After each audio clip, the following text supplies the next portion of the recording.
Greetings, everyone. The month of August has closed out, and this is a fantastic time to get ahead of the mainstream news cycle and to take a real fact-driven deep dive into what median pricing is doing in the Miami Dade single-family condo markets, and then a look at a little bit of a specific look at how the city of Miami is performing. So I've spoken quite a bit lately about how mainstream news is creating clickbait and conflating our realities with some other regions and perhaps putting us in a basket within which we do not belong. So I'm going to dig into median pricing for the month of August across all four of these market segments. A little bit of a spoiler alert, all but one are up year over year.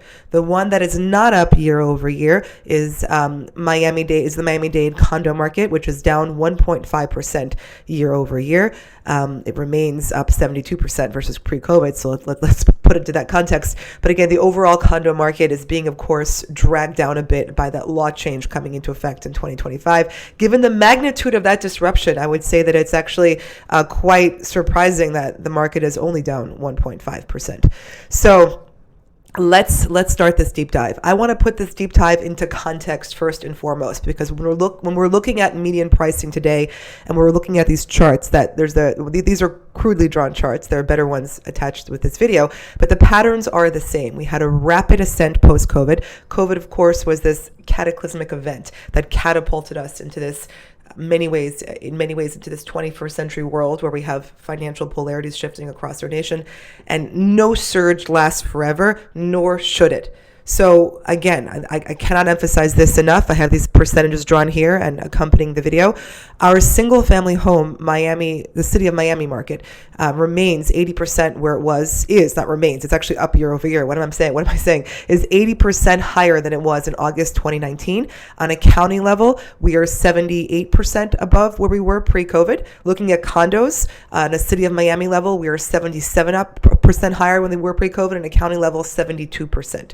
And inventory remains, by and large, over 30% below where it was pre-COVID. So that is our current context. So let's take a deep dive. Let's start in a county level. On a county level, single family homes finished out August of 2024 with a median price of $649,000. That is up from $620,000 last August for a 4.7% year over year increase, with active listings remaining 33% below where they were pre-COVID. Looking at the city of Miami, single-family home median pricing finished August at $665,545, up from $625,000 a year ago. That is a 6.5 year-over-year increase, and of course, we're up 80% versus pre-COVID, with inventory levels 28% below where they were pre-COVID. This is the only segment where inventory is not 30% or more below pre-COVID. Next, we have condos. Let's take a look at a county level. Condos in Miami-Dade County finished August 2024 with a median price of $413,750. That is down 1.5% from last August when it was $419,990. And again, inventory remains 31% below where it was pre-COVID. And given the magnitude of this law change that is coming into effect in 2025, of course, for those that don't know, post-Champlain Tower disaster, there was a statewide law passed that condo associations can no longer vote to have no reserves. And so many older buildings, which had voted to have no reserves, are seeing a tremendous increase in their HOA fees, a tremendous increase in fees required to keep the building up to standards. And so they're kind of flooding the market. So given the realities of the magnitude of this law change, a 1.5% year-over-year drop in countywide median condo pricing is really it's surprisingly low. The market's basically flat. Looking at the city of Miami condos, we're up 3.1% year over year. We finished August at $433,000, up from $410,000 last year, with inventory remaining 32% below where it was pre-COVID.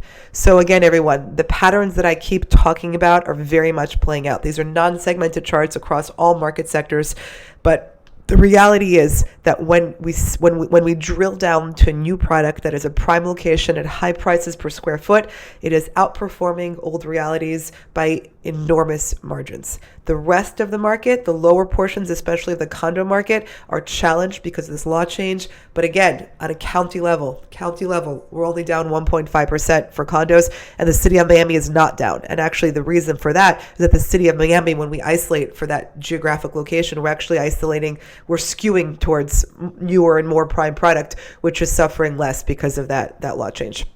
So don't let the mainstream news fool you. There is no condo crisis. There's no crisis of any sort. Just the general rapid ascent has stopped.